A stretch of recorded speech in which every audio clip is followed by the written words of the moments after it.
Salut et bienvenue dans la quatrième partie de notre tutoriel consacré au développement d'un site web de A à Z. Donc dans cette partie, nous allons voir un petit peu comment fignoler le front office et nous allons voir surtout la gestion des routes pour avoir des URL bien formatées et gérer tous les types d'URL que l'on va avoir. Donc pour commencer, on va déjà un petit peu fixer quelques petits problèmes.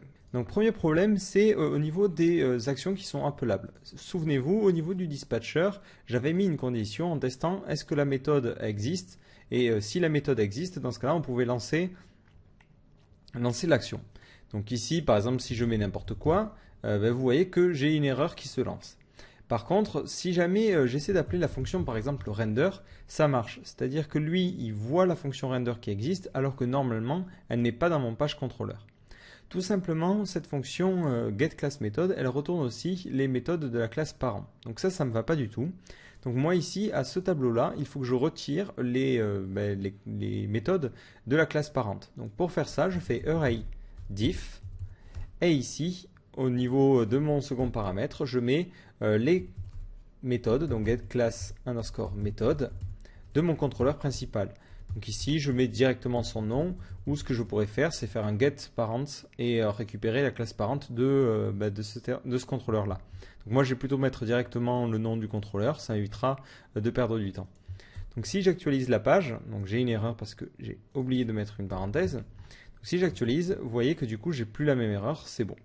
Alors, cette erreur, à quoi elle est due? Elle est due au fait qu'au niveau de mon default.ctp, au niveau de mon default, si vous vous souvenez, j'avais chargé les différentes pages. Et ces pages, je les récupérais au niveau de mon page contrôleur.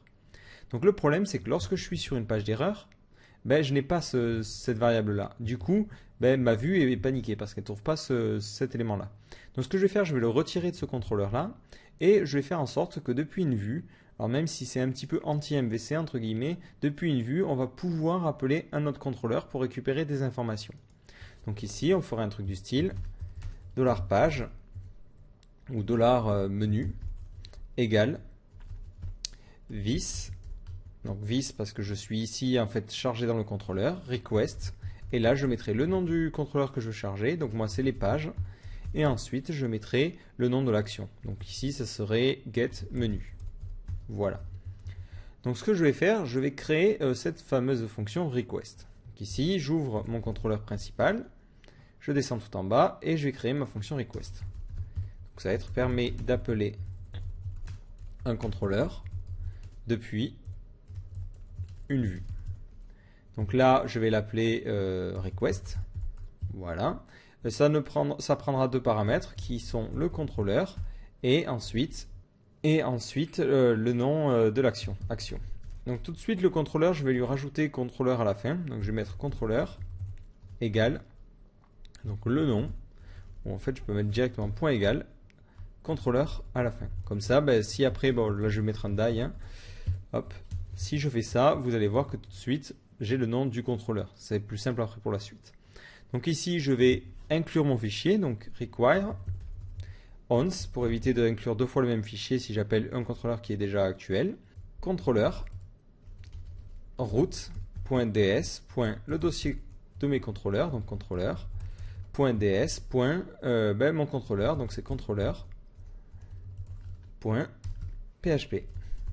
Voilà, donc mon fichier est inclus, je peux l'initialiser, donc ici je vais l'initialiser dans une variable C, C égale new $controller. Le problème c'est que ici je suis censé mettre une request. Donc là je n'ai pas de request vu que je suis dans une petite boucle fermée. Donc au niveau de mon constructeur, je vais enlever la possibilité de mettre un request. Et dans le cas où j'en ai un if request, dans ce cas-là, je ferai ce que je faisais déjà avant. Sinon, else, je vais rien faire du tout, donc je ne mets même pas de else. Voilà. Et ensuite, au niveau de mon contrôleur, j'appelle mon action en faisant $c, $action. Et pour que la vue récupère les informations, je fais un return. Voilà. Donc là, au niveau de mon default, je vais plutôt mettre menu ou page menu pour éviter d'avoir des problèmes de variables. Donc là, il faut que je crée cette fonction getMenu dans le contrôleur page. Donc je prends mon contrôleur page, hop, pareil, je crée ma fonction, donc getMenu qui permet de récupérer les pages pour le menu. Voilà. Et ici, cette fonction, je vais l'appeler getMenu, forcément. Et elle ne prenait aucun argument. Et ce qu'elle retournera, c'est mes différentes pages. Donc d'abord, je dois charger le modèle. Voilà. Et ensuite, je récupère les pages en faisant this, post, find. Donc là, je vais toutes les récupérer. Donc bien, find array. Donc je précise les conditions. Donc les conditions, c'est toutes les pages qui sont online. Donc online égale 1. Et qui sont de type page. Donc au passage, je vois en haut que je n'avais pas précisé la condition online 1. Donc du coup, hop, je la mets à la volée. Comme ça permettra aux visiteurs de ne pas pouvoir voir des pages qui ne sont pas en ligne. Et du coup, ici, une fois que j'ai mon résultat, directement, ce que je vais pouvoir faire, c'est le retourner à la vue, avec un petit return. Voilà, donc si j'actualise, vous voyez que j'ai une petite erreur. Alors, il me dit getMenu. Alors, j'ai une petite erreur, tout simplement au niveau de mon contrôleur. Voilà, j'ai oublié de mettre le parenthèse pour préciser que c'était une action. Voilà, donc j'actualise, il me dit undefined variable page. Hop, tout simplement à ce niveau-là. Donc là, c'est for each page menu. Voilà, je continue. Et je vois que j'ai ma page introuvable, donc je vais aller maintenant sur une de mes pages. Et là, bizarre, je tombe sur une erreur comme ça. Alors cette erreur, si vous regardez, il me dit ici que post, il ne connaît pas. Alors juste avant le as, il ne met pas le nom de la table. Alors j'ai cherché un petit moment avant de trouver d'où ça venait. En fait, ça vient d'ici, au niveau de ma fonction construct, de mon modèle. Alors hop, je vais l'ouvrir pour que ça soit bien clair. Au niveau de mon modèle, je mettais un return si la connexion était déjà ouverte. Le problème, c'est qu'en bas, il y a un petit bout de logique qui vérifie la variable d'instance stable et qui l'initialise. Et du coup, ce petit bout de code n'est pas exécuté vu que j'ai un return ici. Donc ici, moi, ce que je vais faire, c'est ce petit bout de code, je vais le mettre tout au début. Hop, comme ça, il sera exécuté peu importe le cas. Et après, on se connecte à la base en mode classique. Donc là, si vous actualisez, vous voyez que vous avez bien vos pages en haut et que vous pouvez naviguer de page en page. Du coup, on va enchaîner et on va passer au système de blog. Donc le blog, ça va être relativement simple. Je crée un nouveau contrôleur. Donc là, vous allez voir que ça permet vraiment de gagner du temps d'avoir fait un MVC. Un nouveau contrôleur que je vais appeler postcontroller.php. Alors avec un S à post, voilà. Donc en même temps, les contrôleurs, là je dis post, mais vous pouvez l'appeler absolument comme vous voulez. Ça n'a pas vraiment d'importance en fait, si ce n'est pour les URL. Donc là, je vais prendre mon contrôleur page et le copier. Sauf que je n'ai pas besoin de menu, vu que j'aurai juste un lien actualité. Et ici, j'ai bien une fonction qui me permettra de voir un article, sauf qu'ici, ça sera de type post.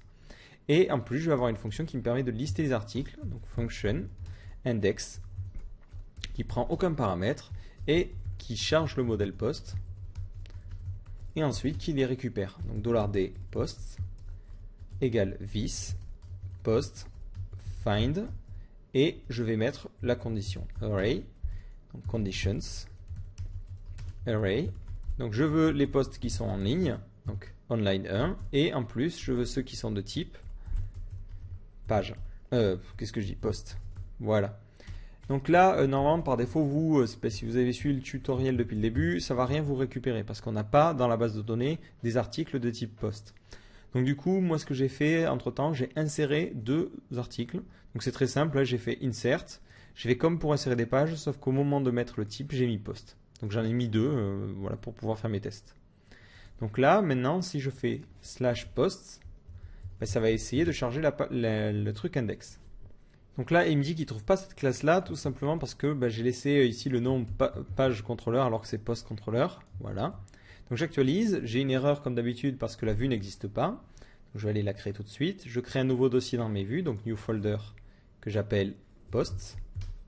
Et dedans, je crée deux fichiers, donc un premier qui est index et un second qui est view qui ressemblera à celle des pages.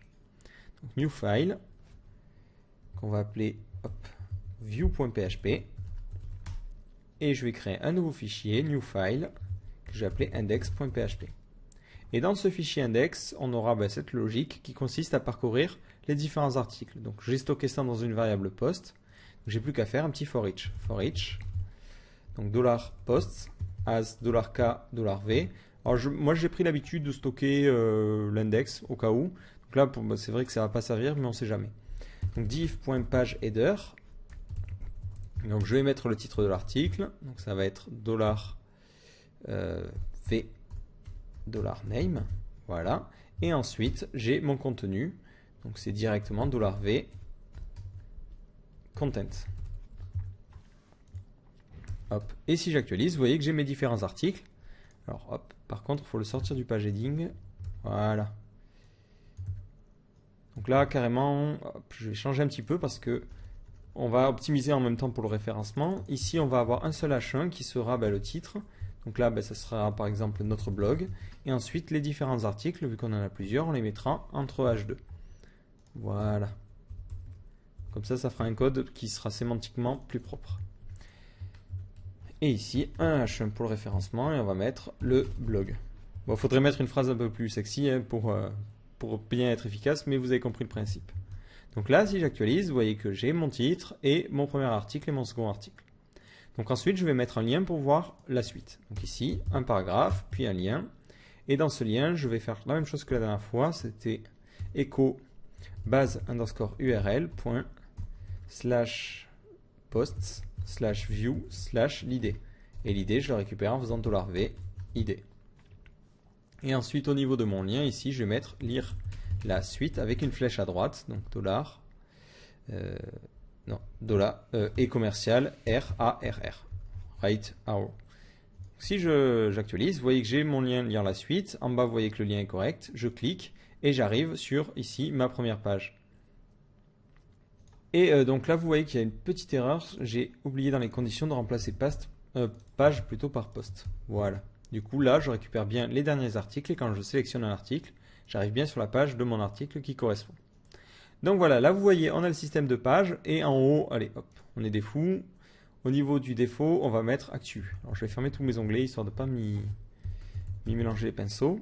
Et au niveau là, je vais rajouter un petit ali en mettant actualité. Li, A. Donc là c'est toujours base URL. Donc là vous commencez à voir que les liens c'est pas forcément super pratique. Hein. Et on va mettre en place ce fameux système de routing. Et ensuite je mets mon URL, donc c'est ici, ça sera actualité. Donc moi je le mets à la fin, mais bon, libre à vous d'adapter. Si vous voulez le mettre au début, ça sera mieux. Si vous voulez le mettre au début, vous le mettez au début. Donc là je clique, j'accède à mon blog et là j'accède à mes différentes pages. Et quand je clique, j'accède à mon contenu. Donc ce que l'on va faire, allez, on va faire un dernier petit truc. On va gérer vite fait la pagination au niveau d'actualité, comme ça sera fait. Alors, au niveau de la pagination, il me faut ici récupérer le nombre de posts qu'il y a au total.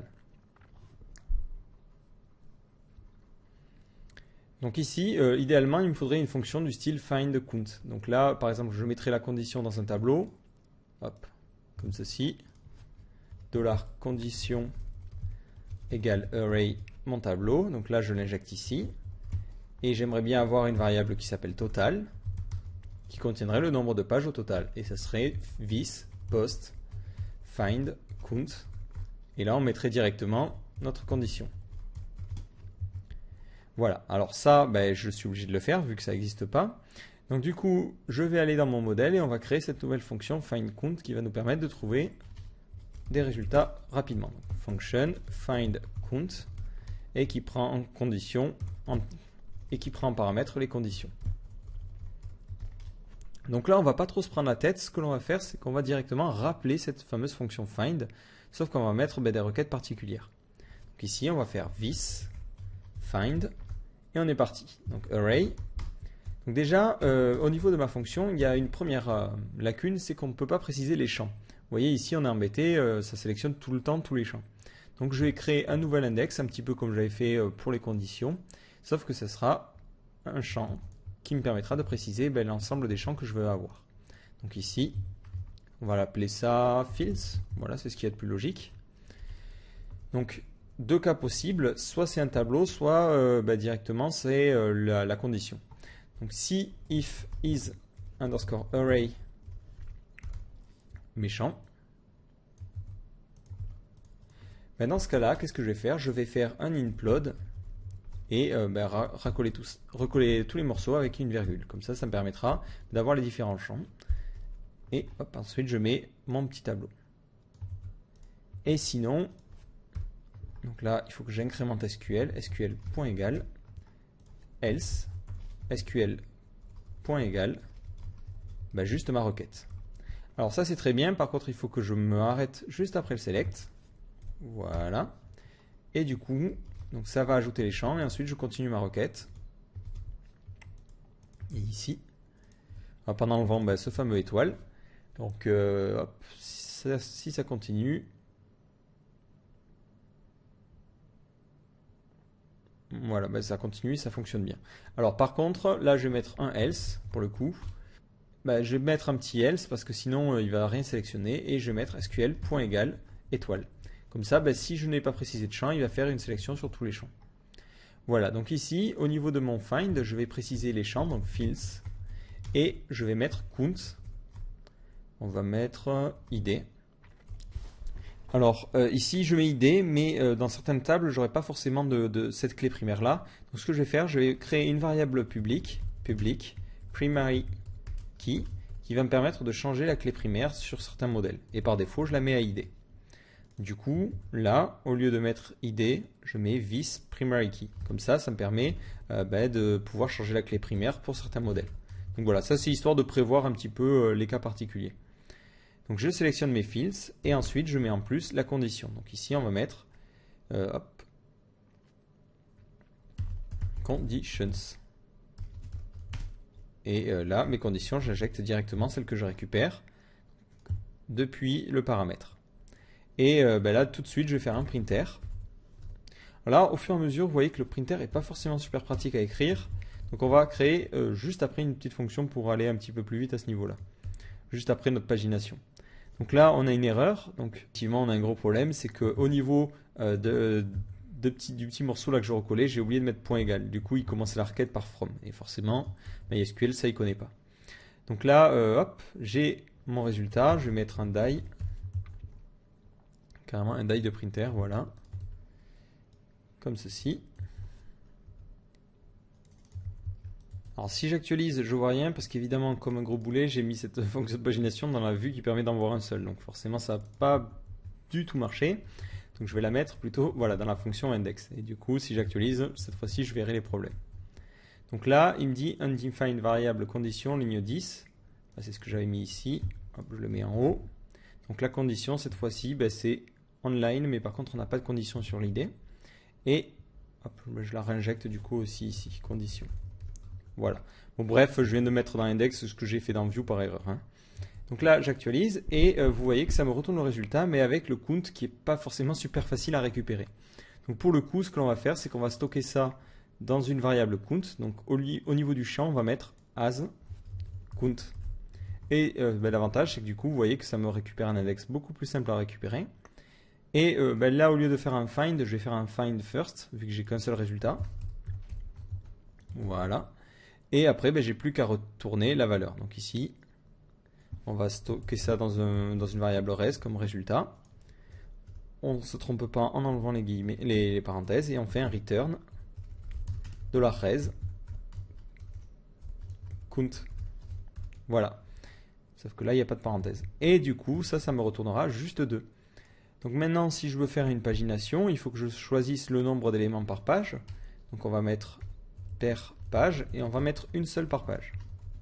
Donc là, je pourrais créer une variable globale ou pas. Bon, les paginations, c'est sensiblement différent suivant les pages.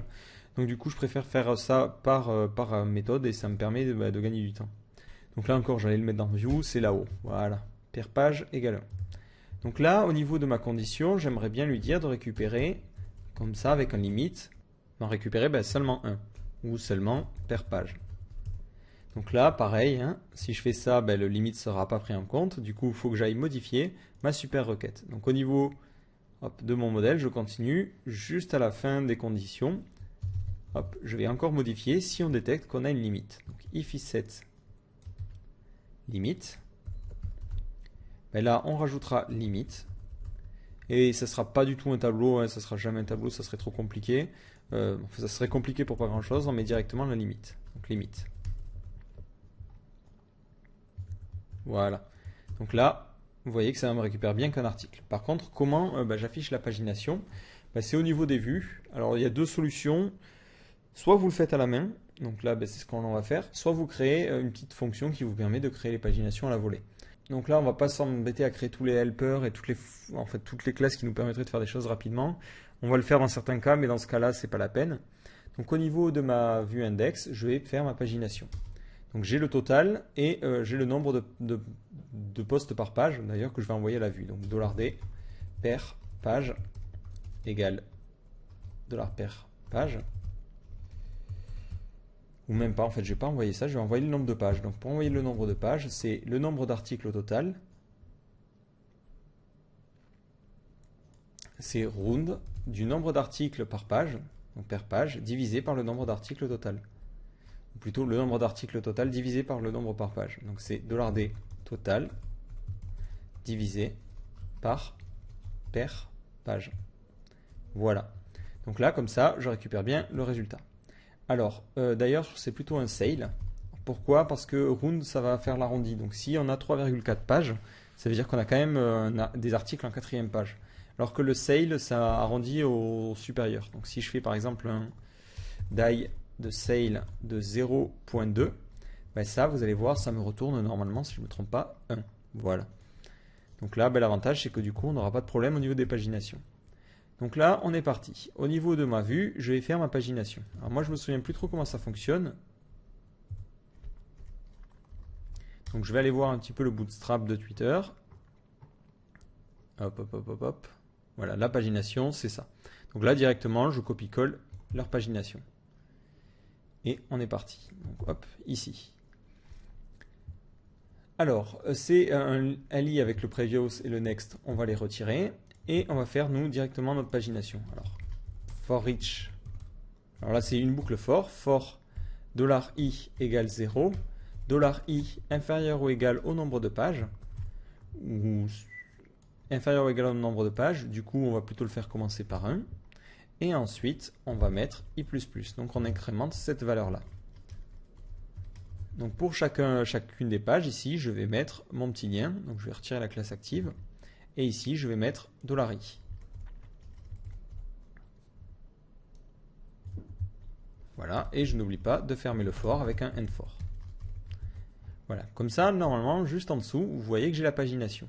Alors, pour ensuite accéder à une des pages, ce que l'on va faire, c'est qu'on va utiliser une variable en get. Donc ici, on mettrait point d'interrogation page égale 2. Page égale plutôt i. Donc là, hop.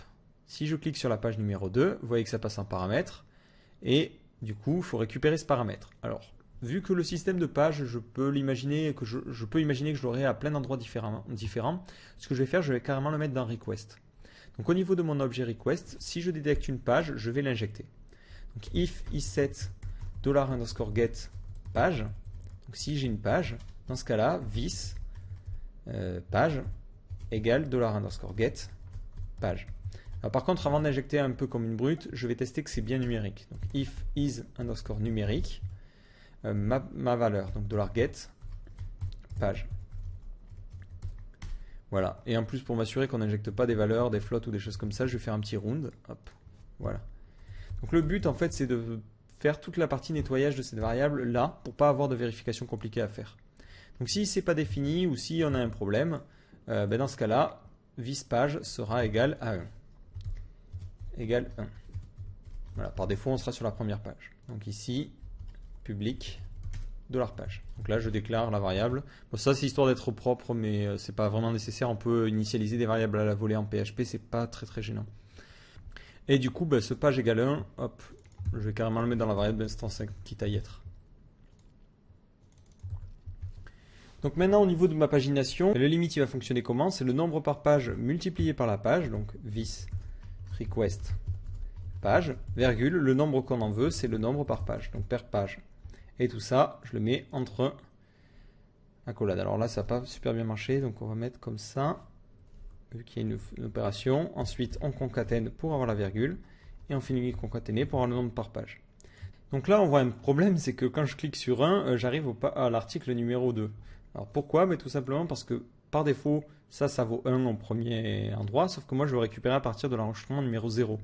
Donc ici, il faut que je décale l'index page de 1. Donc vous pouvez le faire soit ici, soit le faire au niveau de la requête. Mais je trouve plus logique d'avoir page qui est égal à 1 pour bien comprendre qu'on est en page 1, plutôt qu'avoir le page à 0 pour la première page. Donc là, j'actualise, donc je suis sur la première page, je clique, je suis sur la seconde page. Si je veux en plus mettre une petite classe active au niveau de mon LI, là, ben, j'ai juste à faire if $i égale this request $page. Donc là, vous voyez pourquoi je voulais éviter de mettre ça à 0. Mais dans ce cas-là, on pourra mettre directement echo classe égale active. Et dans ce cas-là, si j'actualise, vous voyez que mon onglet c'est bien allumé et cet onglet aussi c'est bien allumé. Du coup, ça fonctionne bien. Donc là, je vais tester des valeurs un petit peu plus bizarres. Donc vous voyez que si je commence à mettre 0, là, on a un petit problème parce que ça va faire un -1. Donc ici, au niveau de mon request, je vais interdire les valeurs négatives. Donc là, globalement, je vais mettre if $_get page est inférieur à 0 ou égal à 0 d'ailleurs. Dans ce cas-là, dans ce cas-là, que dalle. Donc du coup, ça sera plutôt if est supérieur à 0 qu'on va faire notre petite setting de variable. Sinon, ça sera toujours égal à 1. Voilà, donc du coup, si j'actualise, vous voyez que là, en 2 secondes, j'ai ma pagination. Je peux cliquer sur lire la suite. Là, j'ai une petite erreur de variable. Donc au niveau de mon post controller, ici, j'avais stocké la condition, je vais l'enlever. J'avais fait ça lorsque j'avais fait l'erreur. Voilà. Donc là, si j'actualise, j'arrive sur mon second article. Si je reviens aux actus, je peux continuer à naviguer.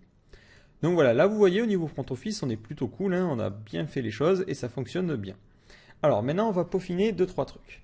Première chose, on va se faire 2-3 fonctions utiles. Donc au niveau de mon corps, je vais me créer un nouveau fichier que je vais appeler functions.php qui contiendra des fonctions. Donc c'est des fonctions qui n'ont pas besoin d'objets parce que c'est des fonctions qui vont m'être utiles un petit peu partout.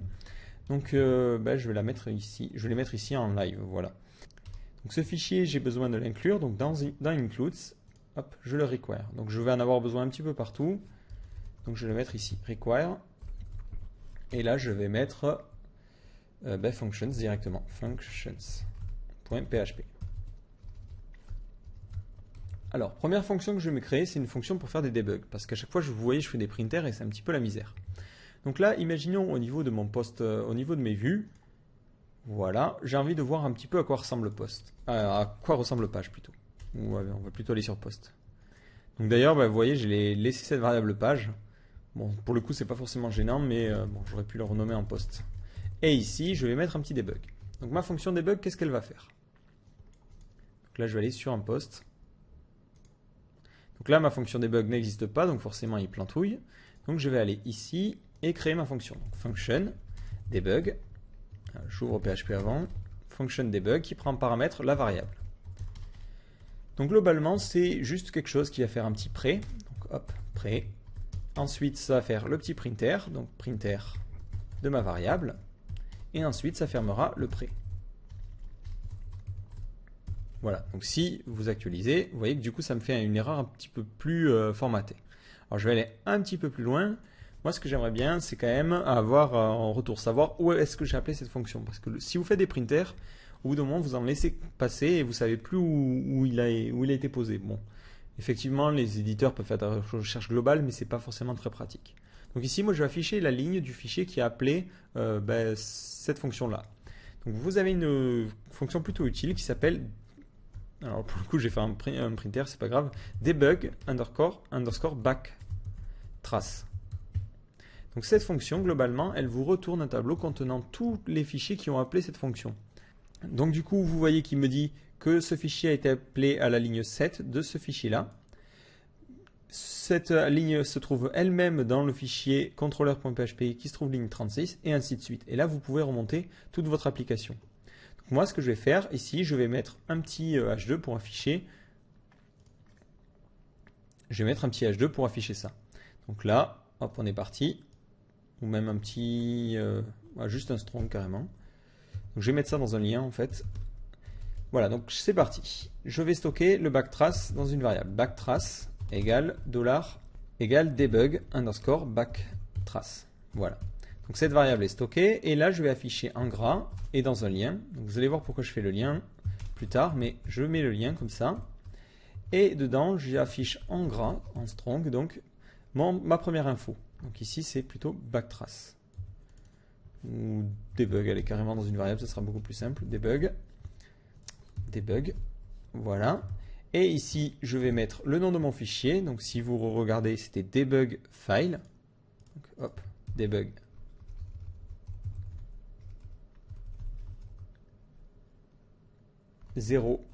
Debug 0 de file. Voilà. Et ensuite, je vais mettre la ligne espace. Je ferme le strong et je mets la ligne. Ligne, point. Et le numéro de la ligne, c'est debug 0 vu que je vais récupérer le premier fichier. Et line. Voilà. Donc si maintenant j'actualise, hop, vous voyez que j'ai ma petite erreur qui est plus jolie. Alors là, j'ai oublié de fermer le lien, donc je vais le faire juste après. Je ferme mon lien. Et histoire d'avoir un petit peu plus d'espace, je vais mettre ça dans un petit paragraphe. Voilà, bon après c'est de l'esthétique. Voilà, donc là vous voyez que j'ai une erreur qui est pour le coup beaucoup plus claire. Et je vais carrément mettre un petit paragraphe avant qui sert à rien et qui permet d'espacer. Voilà. Voilà, super. Donc là par contre ce que je vais faire en sorte que quand on clique, on voit en dessous la liste des autres fichiers qui ont été inclus. Donc ici for each debug as $k$v. Juste après, if $k est supérieur à 0, parce que je ne veux pas réafficher les informations concernant le premier fichier, hein, vu que je sais déjà ce que c'est le lien. Mais là, je vais mettre un petit UL. Donc, hop. On va le mettre ici, hein, echo UL. Carrément OL pour une liste ordonnée. Et à la fin, je la ferme, echo OL. Et ici, je vais afficher mon résultat. Donc là, c'est la même ligne qu'ici. Pop, pop, pop, pop. Sauf que je vais changer toutes les balises. Echo. Donc là, ce n'est plus paragraphe, mais c'est directement LI.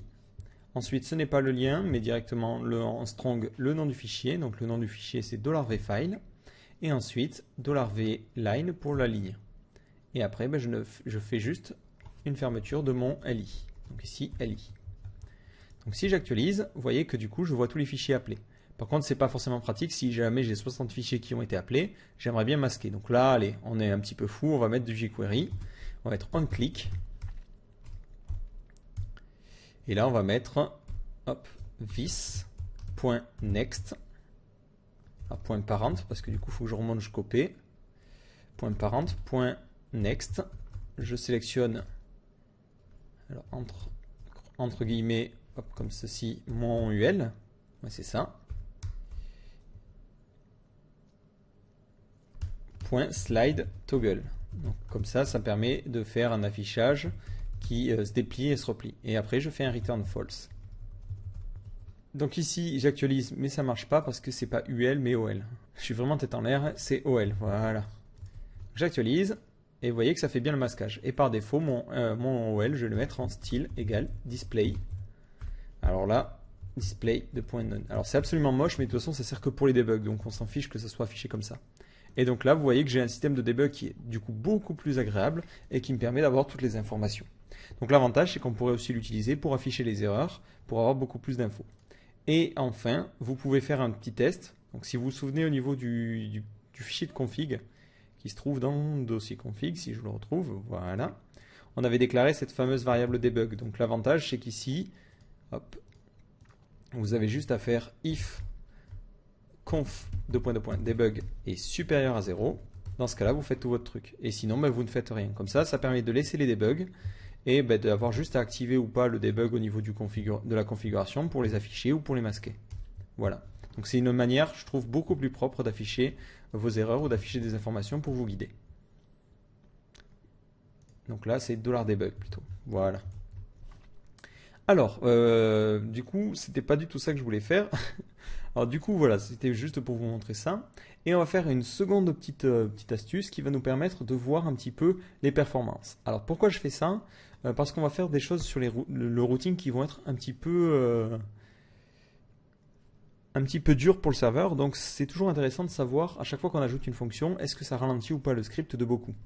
Donc ce que l'on va faire, c'est qu'au niveau ici de votre index.php, donc là c'est carrément le fichier qui est chargé dans webroot, hein, on met tout au début une variable qu'on va appeler début et qui sera le nombre de temps en secondes bah, au moment où la page a commencé à se charger.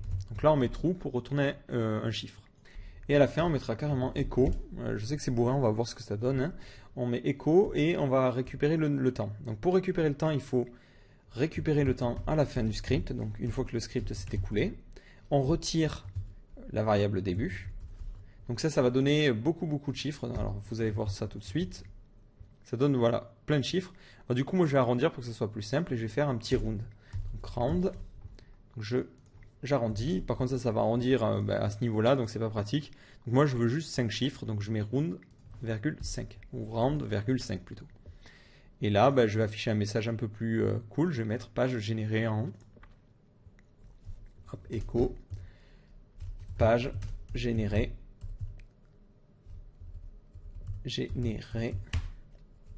en le temps, point, seconde. Et ici, j'oublie pas de mettre le point aussi, voilà. Donc vous voyez que ça m'affiche bien le message et je vais l'utiliser. Donc là, bon, je vous copie-colle directement mon style, ça sera beaucoup plus simple. Hop. Et à la fin, je ferme la div. Et tout ça, je le mets dans un echo. Voilà. Donc là, globalement, c'est de le mettre en position fixe et en bas, histoire que quand j'ai des pages scrollables, je n'ai pas à chercher jusqu'en bas pour trouver le nombre de temps que ma page a mis à se générer. Alors là, on va faire notre fameuse classe de routing. Alors je vous préviens tout de suite, ça va être super dur au niveau expression régulière. Donc je vous invite à aller voir le tutoriel sur les expressions régulières si vous ne l'avez pas déjà fait, parce que je ne reviendrai pas dessus, déjà que ça va être long, je ne reviendrai pas dessus. Donc là, si vous vous souvenez, on avait notre petite classe routeur qui n'avait absolument aucun intérêt pour l'instant, qui parsait une URL. Donc mon principe, ce que j'aimerais bien faire, c'est pouvoir faire la chose dans les deux sens. C'est-à-dire qu'au niveau, par exemple, de mes vues, hop, lorsque je fais un lien, alors plutôt au niveau de poste, voilà. Lorsque je fais un lien, à chaque fois, je suis obligé de me frapper, de mettre base URL et de mettre l'URL comme ça. Donc moi, ce que j'aimerais bien faire, c'est faire un truc totalement différent, c'est de faire ça.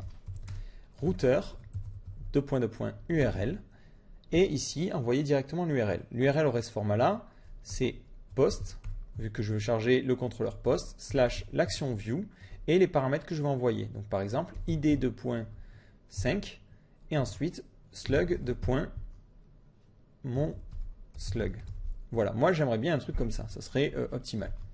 Et du coup, cette URL sera automatiquement convertie. Donc là, ça donnera post / view / 5 / mon slug. Mais ça ne me suffit pas encore. Moi, j'aimerais bien vraiment pouvoir formater ça de manière beaucoup plus propre. Donc ce que l'on va faire, c'est qu'on va créer des règles. Donc ces règles, on va les créer au niveau de la configuration. Donc on va les mettre après notre conf. Et elles se présenteront sous ce format-là. Routeur, connect, parce que ça permet de connecter deux URL globalement. En premier, on mettra l'URL que l'on veut en finale. Donc ça serait par exemple pour un article, ça serait post / le slug -l'id. Donc vous remarquez qu'au passage, je mets les mêmes paramètres que ceux que j'avais mis au moment du routeur URL. Et ici, en second paramètre, je préciserai le format des liens normaux. Donc ce serait ce format-là. Sauf qu'ici, au lieu de mettre directement les valeurs, je mettrai des expressions régulières qui permettront à mon script de savoir est-ce que l'URL qui a été envoyée ici est bonne ou pas. Donc là, par exemple, pour les slugs, ça serait n'importe quel caractère alphanumérique ou un tiré. Et au niveau de l'id, ça serait n'importe quel caractère qui soit un chiffre. Et ça peut être répété plusieurs fois dans le cas où on a plus de 10 articles. Du coup, je mets un petit étoile. Hop. Du coup, je mets un plus et ici, je mets un plus. Donc, souvenez-vous, à la différence entre plus et étoile, ça veut dire ici, plus, ça veut dire une ou plusieurs fois, alors qu'étoile, ça veut dire 0 ou plusieurs fois. Voilà, donc là, normalement, mes expressions régulières sont bonnes, hein. Du coup, par défaut, il faut que je crée ces deux fonctions. Donc là, je vais aller dans mon fichier routeur et je vais créer mes deux fonctions. Hop, hop, hop. Func. Donc la première, c'est connect. Donc je vais l'appeler connect. Et après, en paramètre, l'URL finale, donc c'est l'URL de redirection. Et en second paramètre, l'URL original, où on va mettre URL. Voilà, donc ça, cette fonction connect, pour l'instant, ce qu'elle fera, elle fera rien pour l'instant, carrément. Et ensuite, on va créer une autre fonction, c'est la fonction URL qui permet d'afficher l'URL. Donc ici, il faut les créer en statique au passage pour pouvoir les appeler depuis n'importe où. Donc static function URL, et souvenez-vous, elle prend en paramètre juste l'URL. Et pour l'instant, je vais juste faire un return de l'URL. Donc là, au niveau de mon fichier index, je mets un petit echo. Et par défaut, la fonction, ce qu'elle fera, alors il me dit class router not found, ligne 21. Donc là, il me dit class not found, ligne 21 du fichier conf. Alors pourquoi? Tout simplement, si vous retournez dans les includes, le routeur est chargé là, le conf est chargé là. Donc il y a un problème. Donc tout simplement, je fous le routeur avant le reste. Donc ça, c'est très important hein, de bien vous souvenir dans quel ordre vous importez les choses. Hein. Donc là, maintenant, je peux utiliser mes fonctions de routeur. Donc là, pour l'instant, évidemment, elles ne font absolument rien. Si j'essaie de cliquer sur mes liens lire la suite, vous voyez que c'est mes liens directement comme ça. Donc c'est pas bon du tout. D'ailleurs, au passage, au niveau de ce lien-là, plutôt que mettre des valeurs bidons, je vais directement injecter mes valeurs que j'ai dans mon tableau. Donc là, je mets plutôt des doubles guillemets. Voilà. Et là, je vais injecter ma valeur. Donc ma valeur, c'était $v flèche id. Et après, le slug, c'est $v slug. Voilà. Donc là, j'actualise. Ça ne change rien. Vous voyez qu'en bas, j'ai mon slug. Et mon id. Du coup, c'est là que ça va être un petit peu compliqué. Il va falloir créer ces routes. Alors, première chose à faire, c'est stocker les règles dans une variable. Donc ici, je vais créer une variable statique. Donc, de toute façon, c'est une classe statique, donc tout sera statique, qui va contenir l'ensemble des routes. Donc les routes, ça sera un tableau contenant plusieurs informations sur chacune des routes. Donc là, à chaque fois que je fais un connect, ce que je vais faire tout un système pour parser ces URL et récupérer des informations. Donc la première chose, je vais faire les URL dans un sens, c'est-à-dire récupérer les URL que j'ai sous ce format-là et les convertir dans ce format-là. Donc là, ce que je vais faire, c'est je vais faire tout un tas de trucs et ensuite je vais les renvoyer dans routeur. Donc je vais faire parser. Donc du coup, je vais créer directement un tableau, donc $r égale array, et directement à la fin, je ferai un self, routes, et j'injecterai ma route. Voilà. Donc globalement, c'est pour pas avoir à y repenser plus tard. Là, je le fais une fois et comme ça sera fait. Donc c'est parti. Première chose à faire, c'est de convertir notre règle en expression régulière. Alors si vous regardez, la règle, là globalement, c'est quasiment une expression régulière. Mais elle a quelques petits problèmes. C'est déjà que les slash, il faut les mettre en anti-slash et il faut entourer par des slash. Alors c'est absolument pas clair, mais globalement, si je veux convertir ça, si je veux faire un preg match, si je fais preg underscore match, que j'injecte ce pattern, donc c'est URL, et que j'essaie de récupérer ça sur une variable de test, si j'essaie juste de faire ça, voilà, j'ai une erreur directe, tout simplement parce que les expressions régulières n'ont pas ce format-là. Là, j'ai créé ce format juste pour que ça soit plus simple au niveau de la configuration, mais ça ne va pas fonctionner. Donc là, au niveau de mon URL, donc je vais stocker ça dans une variable que je vais appeler origin, qui est l'URL originale. Et ici, je vais faire un string replace et retirer tous les slash pour les remplacer par des anti-slash dans URL. Voilà, donc ça c'est déjà la première chose. Et ensuite, à la fin et au début, je mets des slash. Voilà, donc si je fais ça, ça devrait mieux fonctionner. Donc là, vous voyez, à chaque fois que je fais des tests, je me prends la tête avec ce top bar là qui passe au-dessus de tout. Donc là, je vais mettre still position de point statique. Voilà. Comme ça, la barre restera en statique et je verrai quand même mes erreurs et j'aurai pas de problème parce que là, c'est vrai qu'en position absolue, à chaque fois, il me cache tous les messages. Donc ici, au niveau de mes règles, si maintenant je fais un debug, donc je peux en profiter de R. Hop. Vous voyez que du coup, j'ai bien ma phrase d'origine. Elle est bien ici. Donc maintenant, au niveau de ma fonction URL, j'ai juste à vérifier, parcourir toutes les règles, donc for each $, donc for each self $routes as $v. Mais là, je vais tester, est-ce que l'URL qui a été rentrée par l'utilisateur match origin. Donc là, if underscore preg underscore match. Donc là, le pattern c'est $v origin, la cible c'est $URL, et ensuite je vais stocker les résultats dans un tableau match. Donc si ça vérifie les conditions, dans ce cas-là, je vais mettre un debug OK. Donc j'actualise. Je vois rien, tout simplement au niveau de ma règle. Alors je vais vérifier quand même la règle au niveau de mon index. Ah, ben, j'ai laissé une accolade en trop, ouais, effectivement. Donc je réactualise. Et là, je vois bien que j'ai mon OK. Donc mon expression est bien récupérée.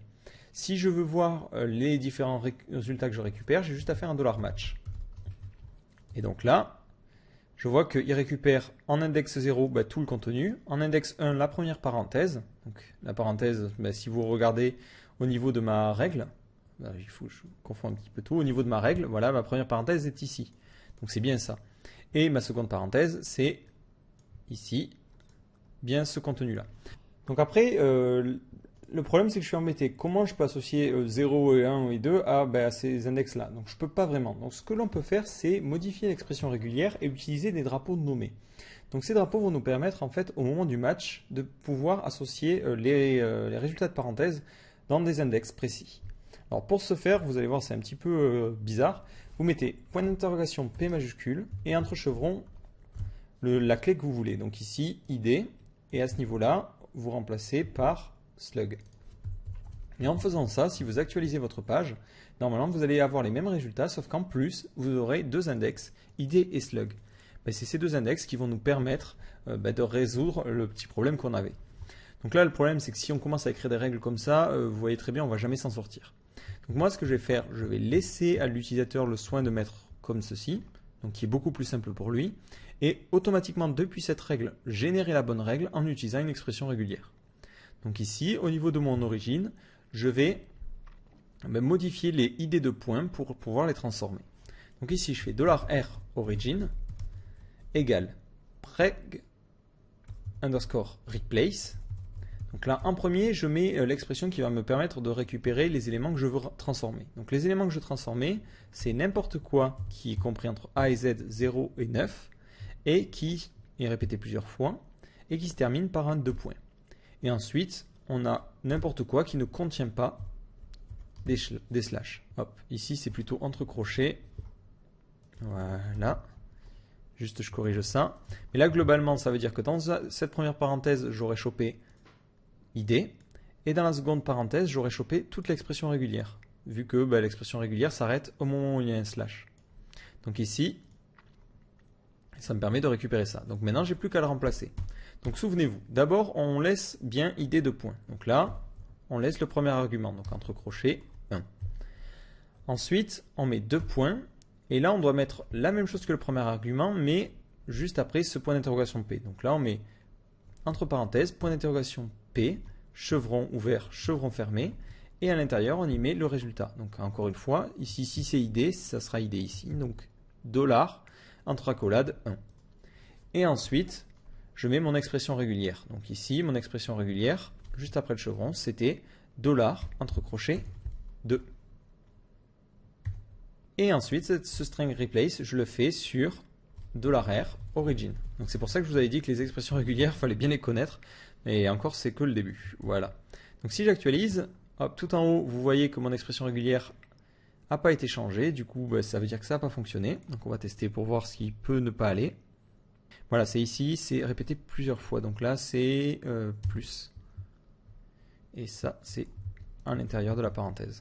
Donc là, j'actualise jusqu'à que je vois en fait cette expression se transformer. Là, ce n'est pas le cas, donc toujours, je dois avoir un petit problème.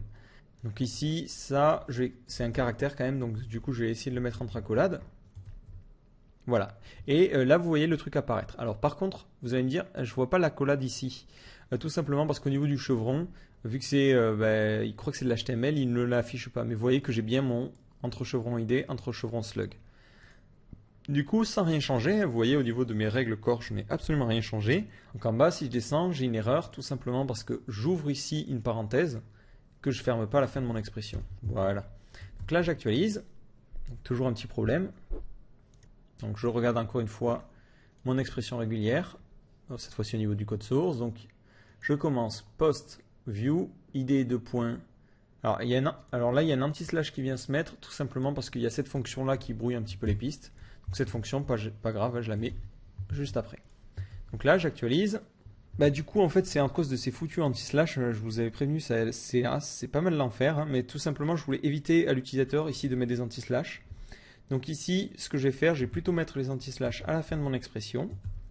Et ici, remplacer $r origin par URL. Comme ça, il fait son premier parsing et ensuite il fait son string replace en mettant ça. Donc là, si j'actualise ma page, donc j'ai une petite erreur encore. Voilà, j'ai importé un caractère de trop. Voilà, j'actualise, vous voyez que j'ai mon expression régulière et en bas j'ai bien mes informations. Donc mes informations, maintenant que je les ai, j'ai juste à les injecter hop, au niveau de ma route finale. Donc ma route finale, je ne l'ai pas stockée. Donc là, je vais en profiter, je vais le stocker. Donc on va appeler ça redire. Allez, l'URL de redirection.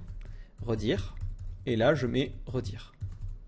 Donc du coup, j'ai une information supplémentaire au niveau de, au niveau de mon routeur.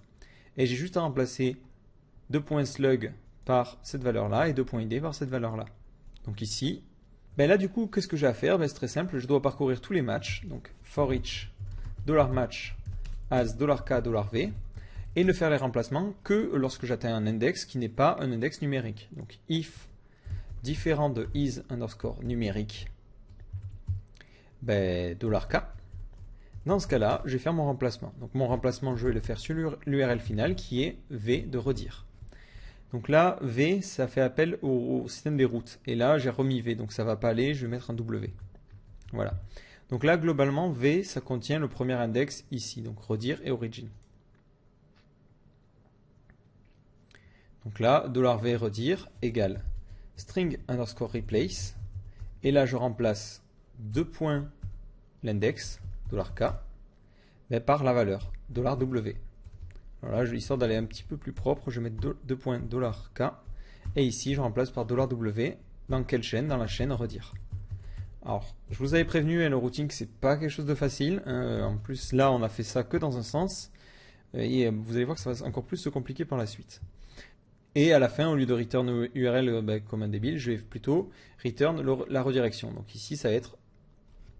Et ici, une fois que j'ai fini, donc hop, au niveau du if, donc si ça break match, dans ce cas-là, je peux return directement mon tableau. Donc $v redire. Donc ça, mon v redire, ça sera l'URL de redirection, mais bien formaté. Donc si maintenant j'essaie de cliquer ici, vous voyez que ça fait /post/ premier article. Voilà, l'URL est super bien formatée. Donc par contre, petit problème. Voilà, mais du coup, évidemment, comme je vous l'avais dit, ça marche que dans un sens. Donc il va falloir faire la chose dans le sens inverse. Donc on est parti. On va, dans la fonction parse, faire tout un système. Donc d'abord, il nous faut une expression régulière qui nous permet de récupérer cette information-là. Donc tout simplement, ce qu'on va faire, c'est on va faire un petit peu comme origin, on va créer une variable que je vais appeler catcher, qui permet de récupérer ces URL spéciales. Donc globalement, c'est juste de transformer ça en expression régulière. Donc on est parti. Alors histoire de me simplifier un petit peu la vie, là, parce que je sens que je ne vais pas m'en sortir, je vais exploser ma chaîne originelle. Donc si vous vous souvenez, c'est plutôt debug, et ici c'est $URL. Donc en fait, ce que je vais faire, je vais exploser cette chaîne-là, ce qui me donnera le premier index, le contrôleur, l'action, premier paramètre, son expression régulière, second paramètre, son expression régulière. Donc ici, je peux y aller. Je fais un $params égale explode et j'explose par le slash. Ensuite, j'ai plus qu'à parcourir ça. Donc for each params as $k, $v. Donc là, je suis en train de parcourir chaque élément de mon URL. Post, view, ce petit truc et ce petit truc. Donc ce que je vais faire, je vais tester if string pose de $v, virgule, 2 points. Donc, est-ce que je détecte un 2 points dans mon URL? Si je détecte un 2 points, c'est que j'ai un argument qui est passé. Si je n'ai pas de 2 points, c'est que j'ai directement soit un contrôleur, soit une action.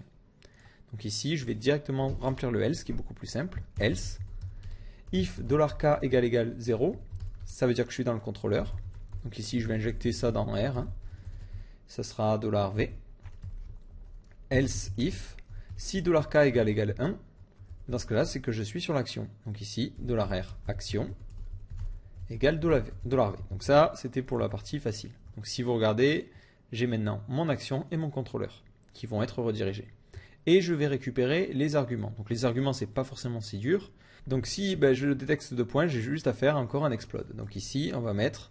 alors, param, je ne peux pas l'appeler. Param, c'est déjà appelé. Donc on va mettre P, voilà. P égale explode de 2 points de ma chaîne qui est $v. Après mon explode, ben, j'ai plus qu'à injecter dans un tableau. Alors moi je vais injecter dans le tableau params, parce que je trouve que c'est le plus logique. Donc $r params égale, à quoi ressemble ça? Donc debug $p et die direct. Hop, alors forcément il ne va pas accepter si je ne me remplis pas à moitié le truc. Voilà, vous voyez que l'explode me donne un premier index ici et un second index. Bah, du coup, ici, au niveau de ma clé, je fais $r params. Ma clé, ça sera $p 0. Et ma valeur, ça sera $p 1. Voilà. Et pour éviter les problèmes, R params, je vais l'initialiser au tout début en précisant que c'est un tableau vide. Voilà. Donc là, de toute façon, c'est toute notre fonction connect, c'est un petit peu le corps de notre système d'URL. Donc si j'actualise, hop, j'ai pas laissé die, vous voyez que maintenant j'ai les paramètres avec l'id et l'expression régulière, le slug, l'expression régulière, et ensuite les différentes informations. Et du coup, avec ces deux informations, j'ai plus qu'à injecter cette expression ici, dans id plutôt, et après cette expression ici. Donc là, on est parti. Je reprends je vais créer une variable que je vais appeler catcher, comme je vous ai dit, $r catcher. Pour l'instant, ça sera l'URL de redirection. Voilà. Ensuite, je parcours mes paramètres, donc for each $r params. Et pour chaque paramètre, ce que je vais faire, je vais remplacer par la petite expression régulière. Donc ici, $r catcher égale string underscore replace. Alors dans le for each, je vais mettre $k $v, as $k $v. Donc ici, au niveau de mon string replace, d'abord je dois détecter, est-ce que je détecte ma clé, donc c'est 2 points $k. Donc là, globalement, est-ce que j'ai un 2.id, un 2.slug? Voilà. Et après, c'est l'expression régulière que personne n'aime. Entre parenthèses, point d'interrogation P, majuscule. Entre chevrons, mon index, c'est $k. Et juste après, mon expression régulière, donc $v. Et après, je remplace ça au niveau de $r catcher. Voilà. Donc vous voyez, bon, ça fait peur, hein, mais si on prend les choses bien lentement, on y arrive assez vite. Et à la fin, je n'oublie pas de faire le petit truc que j'avais fait en haut. Donc ici, c'est catcher, et je refais la même chose. Donc là, limite, j'aurais pu faire une fonction, ça aurait été aussi bien.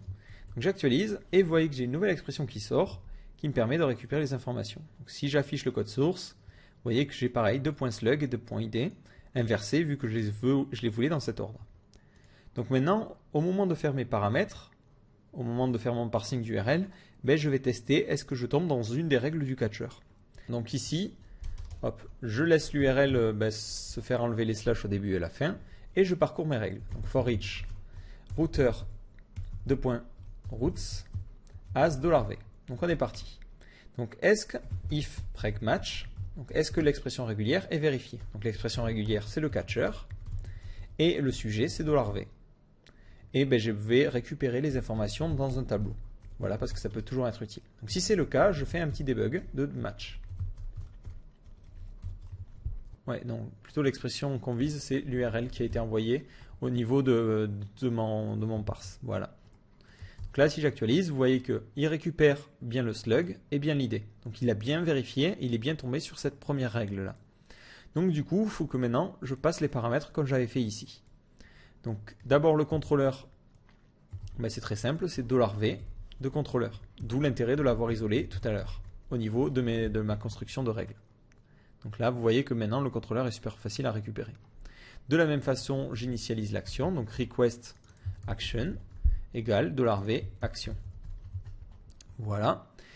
Et après, j'ai besoin de mettre les paramètres. Alors les paramètres, il faut bien faire attention, il faut les mettre dans le bon sens. C'est-à-dire que je dois mettre d'abord l'id, puis le slug. Parce que c'est comme ça que je l'avais défini au niveau de ma règle de redirection. id et slug. Et non pas slug id. Donc du coup, ce que je vais faire, je vais parcourir mon tableau des matchs, ce tableau-là, et à chaque fois récupérer la valeur. Donc ici, je vais faire un for each, et grâce à l'index, je vais pouvoir récupérer la valeur grâce à cet index-là. Donc il va falloir faire correspondre les deux clés.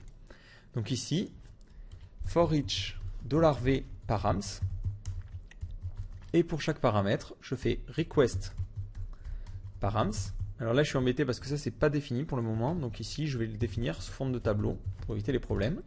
Donc donc request params, en index, donc c'est mon index du for each, donc $k, $v, c'était $k, donc ici ça mettrait id, si vous vous souvenez, hop, d'abord id, et au niveau de la valeur, ça doit mettre la valeur que ça a récupérée au niveau des matchs, donc c'est $match et l'id. Donc ici, $match, $k. Je vous avais prévenu, c'est du costaud. Et une fois que j'ai fini, je mets return request. Du coup, si j'actualise, j'ai une jolie erreur ligne 20, dommage, hein, ça a cassé mon super effet. J'ai oublié le as, voilà. Donc, si j'actualise, vous voyez que je retombe sur mon bon article. Donc ici, je vais retirer le petit debug au tout début. Hop. Et vous voyez que j'ai mon système de réécriture d'URL qui fonctionne. Donc si je tape /post, j'accède à l'accueil. Si je fais lire la suite, peu importe l'article, vous voyez que ça a été réécrit. Et l'avantage, c'est que ça fonctionne de manière totalement transparente. Donc malgré tout, je tiens à vous prévenir, c'est quand même lourd au niveau PHP. Bon, c'est pas non plus super lent, hein, vous voyez que je passe pas à 6 secondes d'un coup. Mais bon, faire des preg-match, c'est pas quelque chose de super léger pour le serveur. Donc après, à vous de voir. Soit vous préférez vraiment avoir les performances, et dans ce cas-là, vous faites les redirections directement depuis le point htaccess. Et puis au niveau des URL, vous vous arrangez pour les taper bien. Ou vous faites cette méthode-là qui a l'avantage d'être beaucoup plus modulable. Voilà, donc mes règles, je vais encore un petit peu les améliorer en permettant une chose un peu plus folle, c'est directement une URL globale. Donc ici, je vais laisser cette règle en commentaire, mais c'est de pouvoir faire par exemple blog, et ici de mettre deux points l'action pour que toutes les URL soient redirigées. Donc ici, ça sera blog, ça sera plutôt tout ce qui sera en direction de post. Donc là, globalement, si j'écris une règle comme ça, je veux pouvoir dire c'est tous les posts, tout le contrôleur post qui sera redirigé vers cette URL-là. Donc là, je vais devoir encore un petit peu modifier mon système. Donc là, à vous de voir si elle vous sera utile ou pas, cette fonction-là. Globalement, je vais alourdir mes règles en la faisant, je vous préviens, donc ça va être encore un poil plus complexe. Donc si vous ne pensez pas en avoir l'utilité, ne faites pas ça, vous pouvez vous arrêter déjà avec ce système de routing, il va déjà fonctionner. Donc là, on va vraiment aller plus loin pour prévoir un maximum de cas. Donc ici, au niveau de mon routing, au niveau de l'origine, je vais remplacer mon deux points action par toujours cette fameuse expression régulière avec le point d'interrogation P. Donc $r origin égale, et ici je vais le faire avant le preg replace parce que sinon il risque d'avoir un petit problème en voyant le deux points action. Donc ici, $origin égale string replace. Là je peux faire un string parce que tout simplement je sais que ici c'est deux points action, et je le remplace par entre parenthèses point d'interrogation P, entre chevrons action, je ferme action et je mets mon expression régulière qui est, globalement l'action c'est des caractères alphanumériques ou un chiffre répété plus d'une fois. Voilà, donc là j'ai mon action. Et ici, je n'oublie pas de mettre à la fin l'URL. Hop, de mettre à la fin l'URL. Et du coup, ici, à la fin, je parserai plus l'URL, mais directement mes paramètres. Donc là, ce que je vais faire au niveau carrément de mon menu, donc au niveau de default, là, j'avais mis au niveau des postes ça. Donc ça, je vais le remplacer et je vais mettre routeur, URL, et l'URL, c'est post/index. Voilà. Donc, globalement, moi, je veux juste mettre ça, et automatiquement, lui va se charger de renommer cette variable-là. Alors là, je vais me mettre sur page, histoire d'éviter les problèmes, parce que ma règle de réécriture affectant tous les postes, si j'essaie d'accéder à un contrôleur poste, ça plante. Donc là, vous voyez que j'ai un petit problème. Quand je passe sur actualité, le lien, il commence à partir de view. Tout simplement parce qu'il faut mettre un slash au début, et carrément, nous, ce que l'on va faire, c'est qu'on va mettre la base URL au début. Donc là, au moment où le routeur retourne l'URL, hop, juste comme ça, ce que l'on va faire, c'est qu'on va mettre base URL, base underscore URL. Et on commence par un slash. Voilà. Comme ça, si j'actualise, vous voyez que maintenant, actu, c'est bien blog/index. Donc ça veut dire que mon expression régulière a bien fonctionné. Par contre, à ce niveau-là, ça ne fonctionne pas. Si je clique, vous voyez que blog, il me dit, je ne connais pas, je cherche un contrôleur blog, mais je ne trouve pas. Mais tout simplement, au niveau des paramètres ici, alors je vais remettre un petit debug là parce qu'on ne va pas s'en sortir, histoire que vous voyez un petit peu où je vais en venir. Au niveau des connects, hop, juste avant, je vais faire un petit debugger. Alors, du coup, vous voyez que là, il y a un petit peu tout qui fout le camp. Il y a action qui est, mais à la place, c'est deux points action. Et en plus, dans les paramètres, on n'a rien. Donc là, ce que je vais faire, je vais faire un petit peu la même chose que j'ai fait là-haut, voire je vais faire la même chose en fait. Au niveau du catcher, ce que je vais faire, je vais juste faire en sorte, d'ailleurs j'aurais dû faire la même chose, j'aurais dû mettre, bref. Au niveau du catcher, tout simplement, je vais récupérer le deux points action et le remplacer par la même expression régulière. Donc du coup, si j'actualise, vous voyez déjà que c'est un peu mieux, c'est-à-dire qu'il trouve le bon contrôleur, je pense, mais qu'il ne trouve pas la bonne action. Donc là, au niveau, cette fois-ci, du parse, je dois changer un petit peu ce système-là. Donc en fait, c'est très simple. Si je vous mets un petit debug ici de match, donc là, je vais enlever le debug que j'ai laissé en bas. Voilà. Hop là, j'ai supprimé un petit peu trop. Voilà. Si j'actualise, au niveau des matchs, vous voyez qu'il y a un petit match qui contient l'action.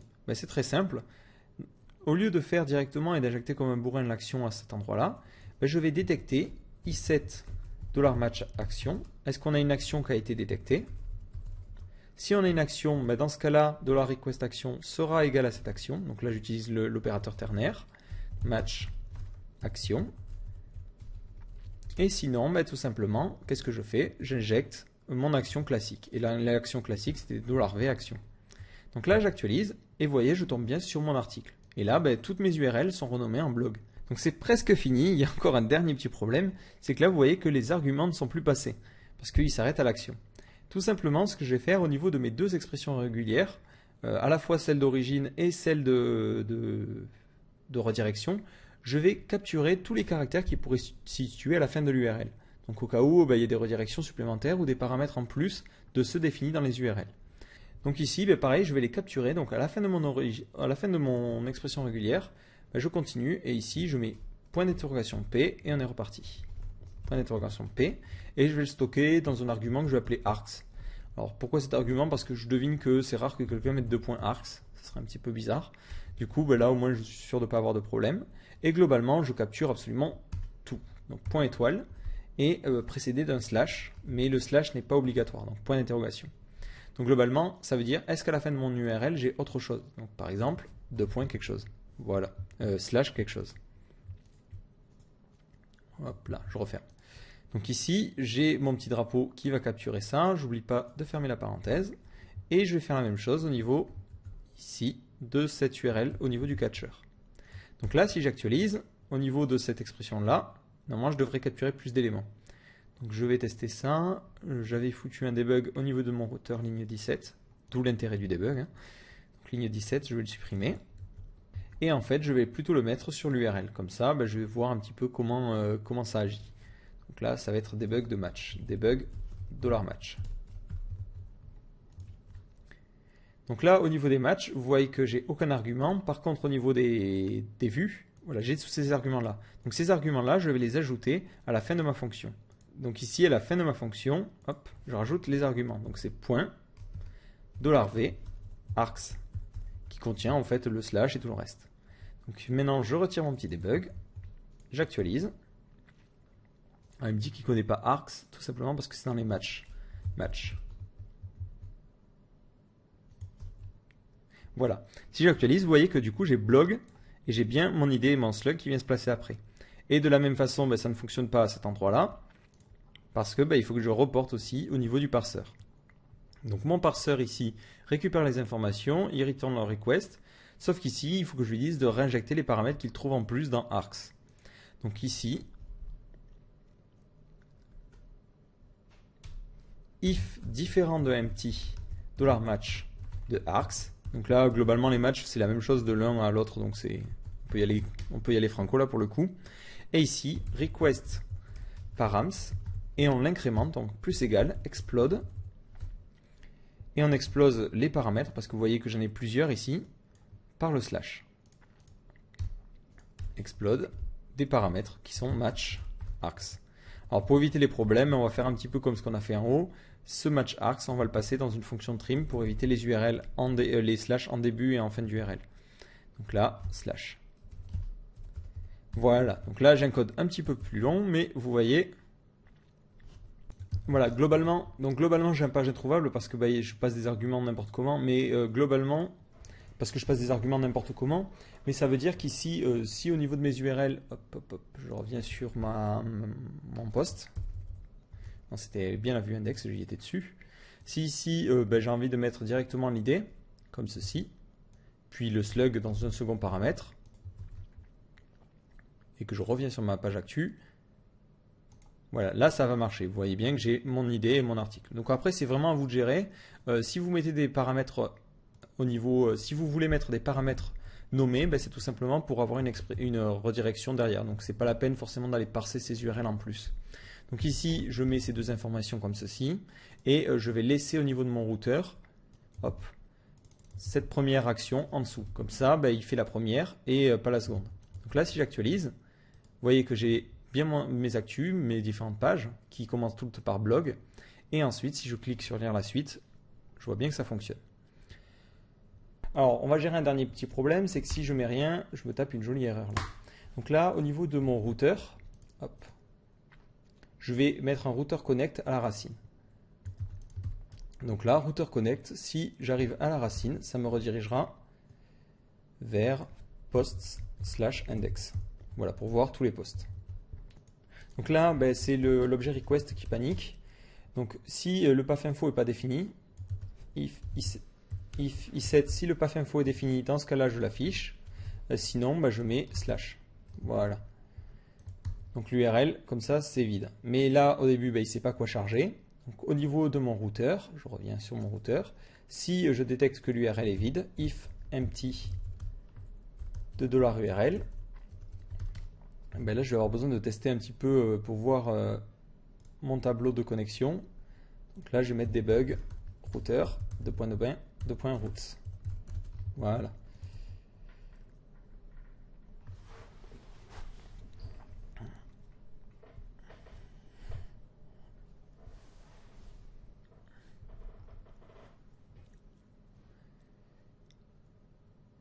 Ici, je vais dire que c'est forcément la première URL, histoire de me simplifier la vie. Et je vais mettre ça. Donc là, je redirige vers cette URL-là.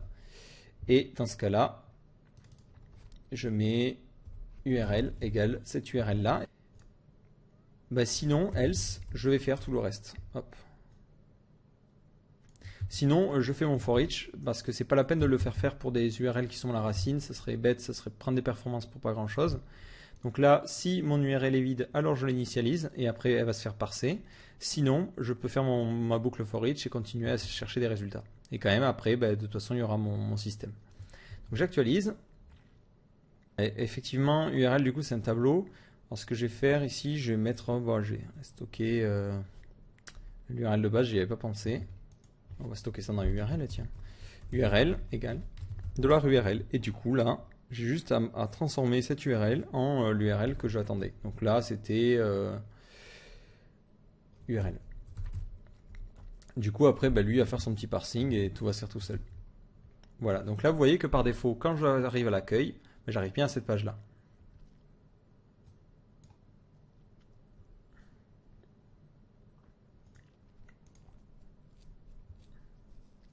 Alors, on continue. Et du coup, voilà, vous voyez que... Et du coup, vous voyez bien que la home redirige. Alors, si je clique ici, vous voyez qu'il se passe un petit problème, je ne suis pas redirigé. Tout simplement, mes expressions régulières, à mon avis, j'ai mis des slash, mais j'ai oublié de mettre le flag de début et de fin. Donc, je vais le mettre là, début, et la fin à la fin. Donc, globalement, ça voudra dire prendre toute l'expression et pas seulement un morceau. Parce qu'à mon avis, là, avec la dernière expression qu'on a rajoutée, il devait prendre qu'un seul morceau, et du coup, il ne prenait pas en compte les URL. Voilà, donc là, vous voyez que c'est beaucoup mieux. Actualité, j'arrive à la page d'accueil, lire la suite, j'ai mes URL bien formatées. Alors peut-être un petit bug sur l'actualité qui devient du coup slash.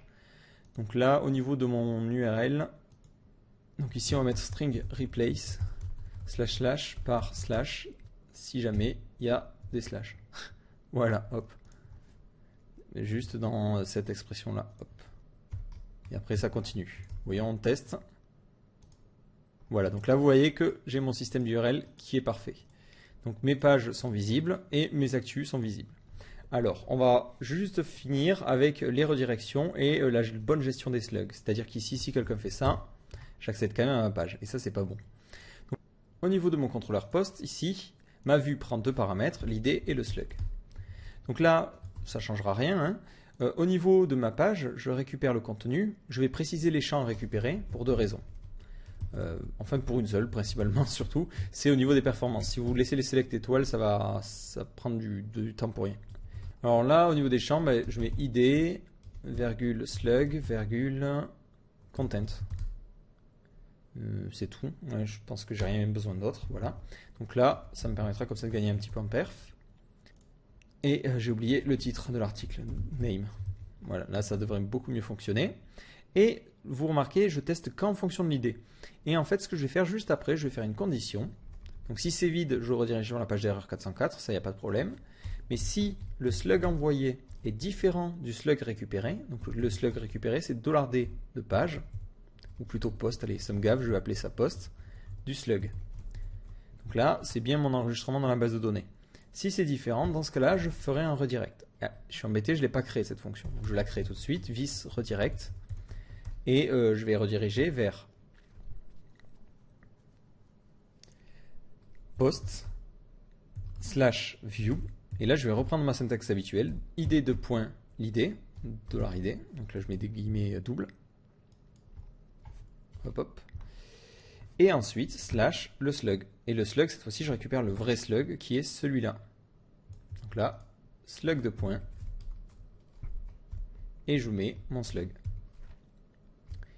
Et ce redirect, je le mets en 301 pour bien indiquer à Google que cette URL n'existe pas et rediriger en disant c'est une redirection permanente. Comme ça, si jamais vous changez votre titre, Google il comprendra que c'est la nouvelle URL et qu'il doit bien réindexer cette nouvelle.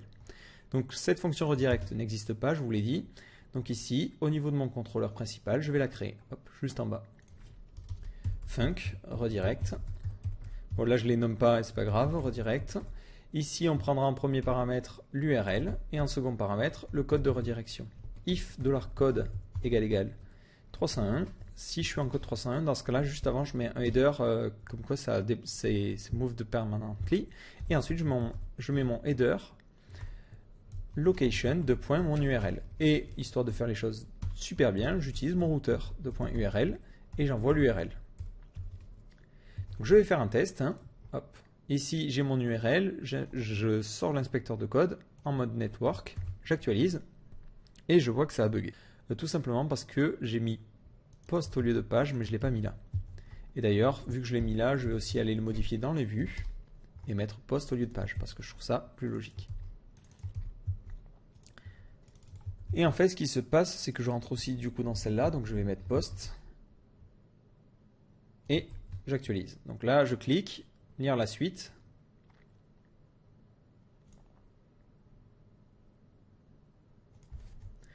Donc là, je m'en sors pas, je vais mettre des... Hop.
Alors du coup là j'ai une petite erreur parce que c'est pas $D.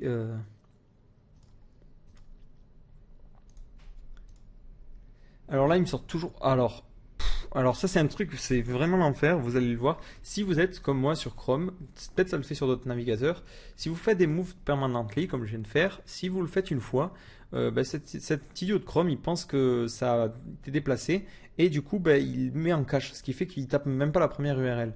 Donc si vous voulez refaire un test, on va prendre le second article et on va retester. Et là, on voit qu'on a une erreur, voilà, c'est beaucoup mieux. Et ici, en fait, c'est parce que c'est pas un tableau, contrairement à ce que je me souvenais, c'est directement un objet. Donc c'est $d post slug. Si le slug est différent, on fait un redirect. Donc là, vous voyez que ça marche bien. Ici, je mets n'importe quoi. Donc il me dit qu'il y a un problème, ligne 28. Forcément, j'ai mis la même bêtise. Hop, flèche slug. Voilà. J'actualise et vous voyez qu'est-ce qui se passe automatiquement. Je détecte la mauvaise URL et je me redirige. Donc au niveau de réseau, hop, pour lui, vous voyez qu'il y a une redirection 301. Donc pour les moteurs de référencement, c'est beaucoup, pour les moteurs de recherche, c'est beaucoup mieux. Donc voilà, là je pense qu'on a fait une grosse partie de la vidéo. Donc globalement là on a un système de front office qui est fonctionnel. On a posé vraiment les bases. Là j'ai fait quelque chose de super basique, vous l'avez vu. Mais vous avez toutes les clés en main maintenant pour faire des choses un petit peu plus complexes. Donc par exemple afficher plusieurs contenus liés ou afficher des pages, des sous-pages ou des contenus. Donc voilà, là vous voyez maintenant on a notre site qui est bien fonctionnel. Bon, surtout la partie blog, après c'est vrai que la partie page on a gardé les mauvaises URL, bon on corrigera ça juste après. Mais vous voyez que déjà on a un système bien fonctionnel, bon, sauf cette page là vu qu'elle est en cache, mais qui fonctionne très bien. Donc voilà,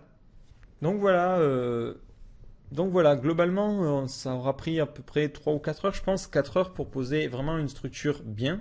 Si au final, donc au total vous voyez ça a pris, allez, 4-5 heures pour poser une bonne structure. L'avantage c'est que maintenant cette structure elle a été testée, vous voyez que tout semble bien fonctionner.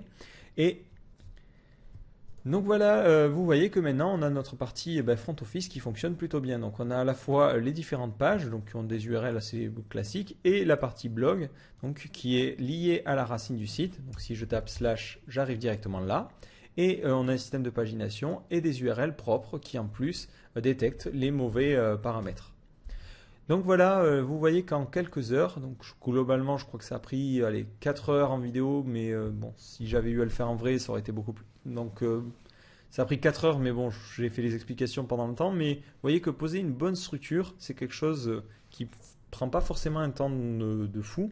Mais vous voyez qu'au niveau du code, maintenant c'est beaucoup plus simple à lire et beaucoup plus simple à comprendre. On a d'une part nos contrôleurs où on met nos actions. Donc vous voyez que là c'est relativement léger. Pour 2 pages entières, on a juste deux petites fonctions. Et ensuite on a nos vues pour gérer nos contenus.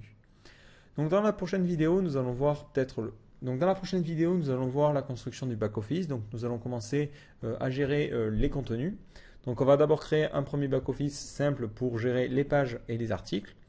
Dans le tutoriel après, nous allons voir comment installer TinyMCE et le greffer à notre système pour gérer un système d'upload de médias. C'est-à-dire que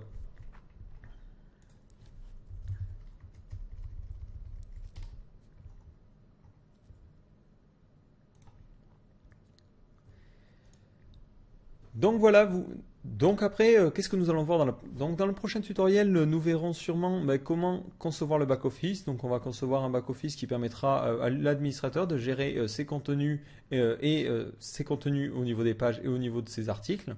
Et nous verrons comment installer un TinyMCE avec une gestion d'images externe qui nous permettra d'avoir notre propre sélecteur d'images. Donc voilà, j'espère que ça vous a plu et rendez-vous au prochain chapitre.